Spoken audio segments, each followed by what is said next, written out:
Alright guys, magandang umaga sa inyong lahat. Yes. Ito na naman yung obese friend. Guys, dito kami ngayon sa Alabang. O, pang! O, diba? Alak. Guys, nandito kami sa Alabang. Yeah, dito kami namili. Yan, no? Daming sasakyan, no? Kaya dito kami sa Alabang. Ayan, yan yung Alabang, no? Ayan, no? Pang!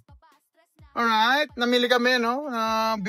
Kakainin namin for, talo na ako. For 10 days, no? Namili kami nandun. So, ngayon, gusto kong itry. Kakain ako ngayon ng inflammatory dog hot ni Michael. Yan, yung mga sinasabi niya, di ba? Kung pwede ba sa low carb ang hotdog. Okay, tignan natin. Nung bimili ko, dito may nilala kong hotdog dito. Ang pangalan is, Boss something. Alright, yun ang brand nila, no? Bossing, alright? Tignan natin kung papalo ba ang sugar ko after 2 hours. Tignan natin, no? Kakain tayo ng hotdog. Siyempre, alam naman natin, mas maigi kumain ng real food, meat, seafood, and egg. Pero this time, gagain tayo ng processed food para ma-check natin kung ang kasugaran ba, ang katamisan ng ating dugo ay papalo at tataas. Ayan, tignan natin. Actually, hindi to hotdog. Hungarian siya. So, pakihawak nga mother, baka malaglag. Ayan, tikman natin guys. Ito, inflammatory to guys. May cheese pa.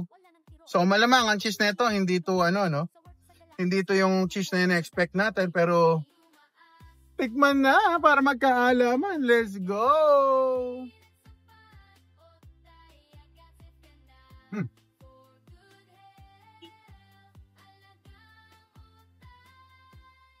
Mainit. May keso sa loob guys,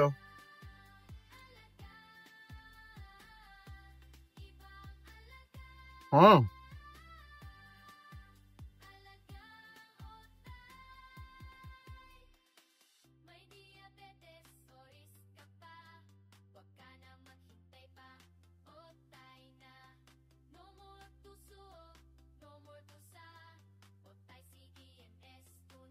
Ano lasa? Sabi ni mother ko, salty. Sa akin, sakto lang. Pero for sure, para sa akin, kung panlasa ko, tulad sa dati, masarap naman. Yun nga, syempre, alam natin, process yan at may mga pillars yan. Para yung presyo maganda, no? Tignan natin kung papalo pa rin yung sugar natin after 2 hours. Yeah. Let's go! Yan si mother, kumakain din siya ng hotdog. May CKD, kumakain ng hotdog, Bye-bye! I'm your lamb guinea pig, so big, ang iyong best friend, bye-bye! Love you guys! Ito, 2 hours na after namin namalengke at kumain ng bossing sausage. Alright, tingnan natin kung nag-spike ang ating sugar after eating. O, diba? Ang baseline natin kanina, guys, Ang blood sugar natin ay laging lang. Medyo hindi ganong nag-i-spike. Ganyan lang siya. Ganyan. Normally, ganyan lang siya, Nakita niyo po yan. Ito yung sugar natin, yung nasa baba. Yan, yung kanina. Nag-pick po ako. Nag-pick siya ng 6.6 kanina. And currently, ngayon, 6 na lang ang ating sugar, Yan, o, diba? So, yeah. Nakapag-spike po siya, Ang bossing, yung mga hotdog kasi guys, ganito yan. Yung mga hotdog, technically, low carb siya. Kasi hindi naman lalagpas ng 4 grams of carbohydrate ang isa. Kadalasan, Pero kung marami naman kayong kakainin ng hotdog, katulad na sa akin, ang kinain kong hotdog is 3. So, hindi pala is, R. 3 piraso yun, yung kinain ko. So, yeah, nag-accumulate yun, Posible, baka more than 4 grams of carbohydrate kasi hindi naman natin alam kung gaano karami yung laman ng sausage, Yung carbohydrate ng sausage. Sausage yun Bossing sausage. So, yan, Anong tick ko sa pagkain ko ng sausage? Kung available naman kasi guys yung meat, seafood and egg, na regular, yun na lang kainin natin. Mas masasuggest ko kumain kayo ng mga ganun. Pero kung paminsan-minsan, di ba? Gano'ng kadalas sa minsan? Hindi natin alam. Pero si Obese Friend, gano'ng kadalas sa minsan? Ang huli kong nakain ng hotdog, ang tagal na. Yes, di ba? Yung mga video yung na-upload ko kadalasan, yun po yung yun yung last kong kumain ng hotdog. Hindi pa talaga ako regular na nag-hotdog, hindi rin ako regular na nag-ham or nag-spam. Yeah. So, mas convenient ako kumain ng meat, seafood and egg. Yan. Buti na lang at meron tayong otay. Kung hindi natin makikita yung mga ganyan, mga sugar spike na ganyan. Ayan. Kasi kapag busy kayo guys, wala kayong time mag-check ng sugar nyo. Ito, nandito na lahat. Yes. So, yung current natin na sugar, ayan na, bumaba na siya. Ayan, sa loob ng 3 hours, yan na po ang ating asukal sa dugo. Yes. Buti na lang at merong otay CGM. Kung hindi, walang otay CGM guys, wala pa rin idea. Si Obese Friend na nag-spike na pala ang aking blood sugar. Alright, kung mag-spike man ng blood sugar nyo guys, paano nyo malalaman kung hindi maganda ang sitwasyon ng inyong nagkakaroon na kayong metabolic issue? Kapag nakikita nyo from long time na nakataas ang carb nyo, mataas yung spike na gano'n, mataas, from bottom to top na gano'n, mataas for long time, yun po, masama po yun.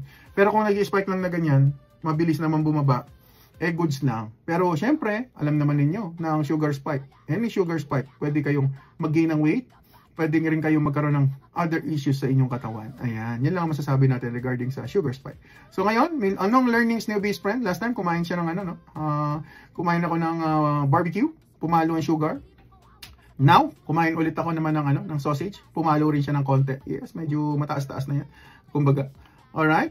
So, mas gusto ko kumain na lang ng meat, seafood, and egg. Kung mag-increase man ang sugar ko doon, sigurado ko na hindi galing sa carbohydrate, galing sa, alam niyo na, sugar or other ingredients na nilalagay sa pagkain. So, mas gusto ko, sana ganun din kayo, mag-focus kayo sa real food, meat, seafood, and egg. Itong video na ito ay for educational purposes lang ng ating low carb journey para may matutunan tayo na pagkain ng mga ganitong uri ng pagkain ay masasabi natin hindi siya ganun ka-clean way of eating. Ayan. Pero kung tanong nyo kung low carb siya, low carb siya. Pero kung marami kayong kinain na sausage, no? Baka hindi na yun low carb. Alright. Nasa volume pa rin, no? Pag nag-accumulate lahat ng inyong kinakain. At tatanungin nyo rin, saan niluto yung sausage nila? Well, niluto nila daw sa palm oil. O yan, yes. O, diba? So, pasok ko siya sa low carb. Hindi ko siya nakita sa listahan ng ating food list. Alright? Alright, papalo mas yung best friend. Hanggang sa muli, I'm your love guinea pig so big. Ang inyong best friend online. Best friend. Bye-bye. Please subscribe, follow, and support our channel para marami pa tayong content na magawa na ganito na makakatulong sa inyo, sa pamilya, at sa lahat ng kakilala nyo may metabolic disease. Low carb all the way. Bye-bye.